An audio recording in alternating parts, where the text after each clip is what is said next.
So নমস্কার বন্ধুরা, টিএমএসআন YouTube and Facebook চ্যানেলে সকল বন্ধুদের স্বাগত জানাই। আজকে রয়েছি কিশোরপুর এবং বাউনখানার মিডিল পজিশন অর্থাৎ ভীমতলায়। তো ভীমতলায় আজকে ক্লাবের ছেলেরা তারা সরস্বতী মায়ের বিসর্জন উপলক্ষে আমার এই ছোট্ট সেটআপটিকে ভাড়া করেছে। তার জন্যই আমি দুটো বেস, দুটো 415 আর দুটো র্যাক ছোট্ট সেটআপ নিয়ে কিন্তু চলে এসেছি একদম ক্লাবের যে মাঠে পূজা অনুষ্ঠান হচ্ছে। আপনাদেরকে দেখিয়ে দিই প্রতিমার প্যান্ডেল।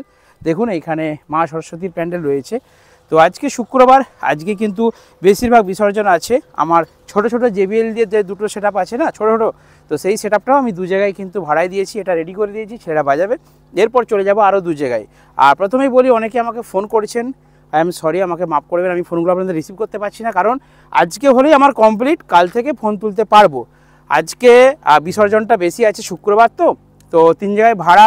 এই সকাল থেকে ধরুন এই মালটা বোয়া, রেডি করা, লাইন টানা এসব নিজে করে দিই। বিশেষ করে কারেন্টের কাজটা আমি নিজে হাতে করি, কারণ আমার বাচ্চা ছেলেরা সেটআপ অপারেট করে। ঠিক আছে, কী হলো, বসো এখানে। তো যাই হোক, এখানে দেখুন একটা এই ছোট্ট বাচ্চা, এ হচ্ছে এটাকে অপারেট করছে, দায়িত্ব আছে, আর কোনো কাজ নেই। একে বলে দিয়েছি মেশিনের পেছনে যাবে না, পেছনে ইলেকট্রিক আছে, পেছনে যাবে না, সামনে থেকে অপারেট করবে। আচ্ছা, বক্সটা একটু বৃত্তান্ত বলা হয়নি, বক্সটা বলে দিই। অনেকে জিজ্ঞাসা করেছিলেন যে দাদা তোমার এই বক্সের ভেতরে কি স্পিকার রয়েছে। আমি বলে দিচ্ছি, আমার নিচের যে ডুয়েল বেস রয়েছে এটা হচ্ছে আরসিএফ স্টাইল বেস, মানে হেলানো স্পিকার। আর স্পিকার রয়েছে এমপ্রো 1500 ওয়াট। তো 1500 ওয়াটের দুটো 4টে স্পিকার আমার বাজছে, একটা স্ট্রেঞ্জার 5K মেশিন দিয়ে, আর ওপরের 4D বক্স দুটো যেগুলোতে রয়েছে এমপ্রোরই 800 ওয়াটের স্পিকার। আমি এমপ্রো ইউজ করছি, আজ থেকে আমার এই সেটআপের বয়স প্রায় 9 থেকে 10 বছর, 10 ইয়ার্স, 10 বছর আমি ব্যবহার করছি এমপ্রো স্পিকার। আমি এখন নিজে সেলও করছি, আপনারা নিতে পারেন। খুব কোয়ালিটিফুল স্পিকার, কারণ আমি এই সেটআপটা দিয়ে বসেও বাজাই, প্লাস প্রোগ্রামও করি। আপনারা দেখেছেন বহু স্টেজ প্রোগ্রাম করেছি আমার লাইফে। তো 10 বছর আমার মাই সেটআপের জীবনে সবথেকে ভালো পরিষেবা দিয়েছে এই স্ট্রেঞ্জার মেশিন। অর্থাৎ দেখতে পাচ্ছেন আমার এখানে কিন্তু স্ট্রেঞ্জার 5K দুটো অ্যাম্পলিফায়ার রয়েছে। যেটা বলছিলাম, নিচের মেশিনটা দিয়ে বেস বাজছে, ওপরের মেশিনটা দিয়ে টপ বাজছে। একটা ট্রিক আপনাদেরকে শিখিয়ে দিই বন্ধুরা।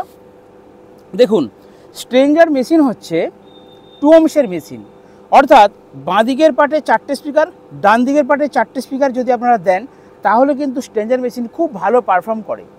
বাট ওপরে মেশিনটাই আমার দুটো 4D বক্স দুর্দান্ত বাজে, সেই তুলনায় আমার বেসগুলো কিন্তু অরিজিনালি ভালো বাজে না। কমিউনিটি ছেলেদেরকে বলা চলবে না ভালো বাজেনি বলে। তো যাই হোক, কেন ভালো বাজে না, কারণ স্ট্রেঞ্জার মেশিন 2 ohmsের মেশিন, আর আমি নিচের মেশিনটাতে যে বেসগুলো বাজাচ্ছি এটা কিন্তু 4 ohmsে কানেকশন দেওয়া হয়েছে।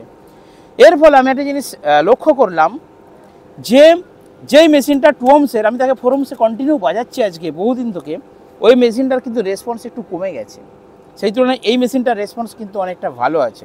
এটা একটা ইন্টারনাল কিছু ব্যাপার আছে, যার জন্য হচ্ছে যখন আমি ওই পাল্লা বক্স দুটো নিচের মেশিনটা দিয়েছি অতটা ভালো বাজেনি, ওপরটাই ভালো বাজছে, আর নিচেরটাই 4 ohmsে বেজে বেজে এর মনে হচ্ছে আউটপুট ফ্রিকোয়েন্সিটা কিছুটা লো হয়ে গেছে। আমার চ্যানেলে অনেক টেকনিশিয়ান দাদারা আছেন, ওনারা বিষয়টা ভালো বলতে পারবেন, কিন্তু এটা একটা প্রবলেম। অর্থাৎ আমার মনে হয় যখন আমি 4টে 4 পাল্লা দিই তখন কিন্তু দুটো মেশিন খুব ভালোভাবে বাজে। বাট যখনই একটা মেশিন আমি দুটো আরসিএফ বেস দিচ্ছি, ডুয়েল বেস, যখনই 4 ohmsে বাজাচ্ছি তখন মেশিনটার কিন্তু রেসপন্স কম আসছে।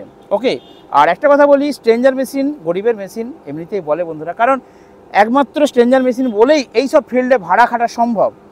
দেখুন, ক্লাবের ছেলেরা খুব কম বাজেটে, বাজেটটা আপনাদেরকে বলে দিচ্ছি, 2000 টাকা ভাড়া, 2000 টাকায় আমার এই সেটআপটাকে ভাড়া করেছে, মিটে গেল। এবার আপনাদেরকে বলি, এখানে ছেলেরা একটা পুজো করেছে ক্লাবে, ওদের অতটা বাজেট নেই যে একটা ডিজি ভাড়া করে একটা বড় সেটআপ করবে, খুব কম বাজেট। আমাকে বলো দাদা একটু দাও সেটটা, একদিন বিসর্জন করব, আমাদের বাজেটটা একটু কম। আমি বললাম 3000, বলছে ঠিক আছে 2000 টাকা অন্তত করে দাও নিজেদের মধ্যে। ঠিক আছে, ওরা বয়ে নিয়েছে, বয়ে পৌঁছে দিবে, দায়িত্ব ওদের। 2000 টাকায় ভাড়া দিয়েছি। এখানে ওরা ডিজি করেনি, নর্মালি ইলেকট্রিকের তার ক্লাবের যে মিটার আছে সেখান থেকে এসেছে। তো সেই ভোল্টেজ আমার এখানে 130, 140, খুব বড় জোর 160, তাকে আমি দেখুন হাইয়ে তুলে 3 ঘাটে দিয়ে অনেক কষ্টে 180 ভোল্টেজ দাঁড় করিয়েছি। সেই 180 ভোল্টেজে আমাকে এই সেটআপটা বাজাতে হচ্ছে। কতটা লোড দেখুন, 5 আর 5 আর 10,000, 11,000, প্রায় 12,000 লোড আছে। তাহলে আপনারা ভাবুন, এটা স্ট্রেঞ্জার মেশিন বলেই ইট পসিবল। যদি এটা CA20 মেশিন হতো বা অন্য কোনো অ্যাম্পলিফায়ার হতো, পাওয়ারফুল অ্যাম্পলিফায়ার, অন্যান্য অ্যাম্পলিফায়ারের ক্ষেত্রে কিন্তু এই ভোল্টেজে অ্যাম্পলিফায়ারগুলোকে রান করানো যেত না, বাট একমাত্র স্ট্রেঞ্জার অ্যাম্পলিফায়ার বলে ইট ইজ পসিবল। এটা আপনারা মাথায় রাখবেন। স্ট্রেঞ্জার মেশিন ওই জন্য আমি অনেককে রেকমেন্ড করি, কারণ দেখুন আপনারা মেশিন কেনার আগে ভাবুন, আপনারা বিজনেস করার আগে ভাবুন যে আপনারা কোন ফিল্ডে বিজনেস করছেন, আপনাদের ফিল্ড কীরকম। আমার যেমন ফিল্ড, আমি ভীমতলায় ভাড়া এলে এখানে 150 ভোল্টেজ সবাই জানে, এখানে এলে আমার স্ট্রেঞ্জার ছাড়া উপায় নেই। সব জায়গায় সমান না, কিন্তু সব রকম ফিল্ডে ভাড়া খাটতে গেলে স্ট্রেঞ্জার যুগ যুগ জিও। তার কারণ বলছি, কোথাও দেখবেন আমি রোড শো করি, একটা ছোট্ট জেনারেটার, এমনি 10টা মানে 20টা টিউলার ছিল, এরকম একটা ছোট্ট টুকু জেনারেটার দিয়েছে, তাকে দিয়ে একটা মেশিন দিয়ে 2-4 পাল্লা দিয়ে আমি রোড শো করে দিয়ে বেরিয়ে আসি। এই মেশিন আমাকে কোনোদিনও ভোগায় না, এটা হচ্ছে গরিবের মেশিন বস। তো যতই পাওয়ারফুল দামি দামি মেশিন আসুক, এই মেশিন স্ট্রেঞ্জার মেশিন কিন্তু এটা হচ্ছে সুবিধা। তাহলে কি অন্য মেশিন কিনবে না? কিনবে অবশ্যই। পারফেক্ট ভোল্টেজ দিলে স্ট্রেঞ্জারও কিন্তু ছাল ছাড়িয়ে দিতে পারে যাকে বলে, তাই তো। আর অন্যান্য মেশিনের ক্ষেত্রে ভোল্টেজটা অনেকটা পারফেক্ট দরকার, আমি এটাই আপনাকে বোঝাতে চাইছি। তো যাই হোক, ওপরে একটা আউজা 250 দেওয়া রয়েছে। তো এই আউজা 250টা এটা কিন্তু একদম নতুন মডেল, পুরনো নয়। তো এতে আমার 4টে চং দেওয়া রয়েছে আউটপুট। আর আজকে 700টা দিয়ে, যেহেতু চঙের সংখ্যা কম, দেখুন কীরকম বুদ্ধি, 250ও রাখতে হবে, 700ও রাখতে হবে, 500ও রাখতে হবে। কেন? যখন এই চং 4টে, সেখানে 250টা দিয়ে দিলাম চঙে, 700টা দিয়ে দিয়েছি র্যাকে। কোনো কোনো জায়গায় যেখানে 8টা চং বাজবে, সেখানে 700টা দিয়ে দেবো চঙে, আর 250টা দিয়ে দিই র্যাকে, দেখবেন আপনারা। তো এরকম মানে সাজিয়ে গুছিয়ে সেটিং করে কিন্তু সেটআপকে বাজাতে হয়। SM6-এর মিক্সার দিয়েছি, ক্যামেরাম্যান একটু কাছে এসে দেখিয়ে দাও। আর সবথেকে যেটা ট্রেন্ডিং, এই প্রেসার বোর্ডটা, এটা নিয়ে আপনাদেরকে বিস্তারিত তুলে ধরছি, ভিডিওটা ফুল দেখুন, তাহলে বুঝতে পারবেন ডিটেলসে। দেখুন এই প্রেসার বোর্ডটা এখন কিন্তু আমি সেল করছি, আমি টেস্টিংয়ের জন্য আমার নিজস্ব ফিল্ডে এনেছি। আপনাদেরকে অবশ্যই গান বাজিয়ে দেখিয়ে দেবো কীরকম রেজাল্ট। দেখুন এখানে, আচ্ছা ফন্টটা দেখিয়ে দাও। এটা মাস্টার বলতে এটা কিন্তু বক্সের সাউন্ডের মাস্টার।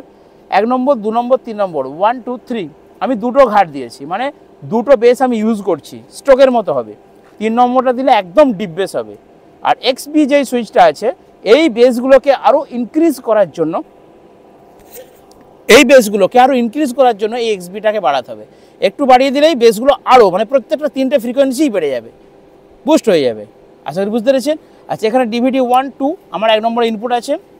আর এখানে DVD আর ফোন, DVDতে চলে এটা, যদি হাঁকাকি করবেন ডাইরেক্ট, তো আমি যেহেতু মিক্সার দিয়েছি এটা ইউজ করতে হবে না, DVD লাইনেই থাকবে। আচ্ছা, এখান থেকে হর্ন, অর্থাৎ এখান থেকে আমি আলাদা করে চঙের আউটপুটটা নিয়ে আমি দিয়ে দিয়েছি আউজা 250, র্যাকের আউটপুটটা নিয়ে আমি দিয়ে দিয়েছি স্ট্রেঞ্জার 700। আর মাইকটা তো কোনো কাজ নেই, এটা জিরো, এর কোনো কাজ নেই। আর এখানে মিক্সারে দেখুন আমি এখানে চিপ মেশিন থেকে ডবল ইনপুট দিয়েছি। দেখুন প্যানটাকে বাঁ দিকে ডান দিকে ঘুরিয়ে আমি কিন্তু RL সেটিং করে এখানে কিন্তু অডিওটাকে আউটপুট বের করছি। ঠিক আছে, আশা করি আপনারা বুঝতে পেরেছেন। আর এরপর আপনাদেরকে দেখাবো একটা গান, সেই গানটা চালিয়ে। আচ্ছা, এখানে সেটিংগুলো একটু দেখিয়ে দাও ক্যামেরাম্যান। এটা হচ্ছে আমার র্যাকের মেশিন, টুইটারও আছে, র্যাকও আছে। দেখুন মিড হালকা রেখেছি, টুইটার হালকা রেখেছি। যখন আমি প্রোগ্রাম করি তখন এই টুইটারকে অনেক বাড়িয়ে দিই, ছমক ছমক করে, আর শুনতে সাউন্ডটা ভালো লাগে। তো এই হচ্ছে টুইটার মেশিনের, র্যাকের মেশিনের সেটিং। এটা চঙের মেশিন, আউজা 250, বেসগুলোকে জিরো রাখবেন, মাইকের লাইনে সুইচটা দেওয়া থাকবে, LD লাইনে চলছে। আর পেছনটা দেখাচ্ছি না, কানেকশনে একটা ভিডিও পরে আমি উপস্থাপন করব। তো চলুন বন্ধুরা, এই ছোট্ট সেটআপ দিয়ে TMS সাউন্ডের আজকে কিন্তু ক্লাবের ভাইরা এখন কেউ আসেনি, আমি সকালবেলা এসে রেডি করে দিয়েছি। আর এই ছোট্ট সেটআপ দিয়ে কিন্তু এখানে একটা ছোট্ট সরস্বতী মায়ের বিসর্জনের অনুষ্ঠান হচ্ছে। যদি ভালো লাগে ভিডিওটা অবশ্যই লাইক করবেন এবং শেয়ার করবেন। দেখা হবে নেক্সট ভিডিওতে। বন্ধুরা ভালো থাকবেন, সুস্থ থাকবেন।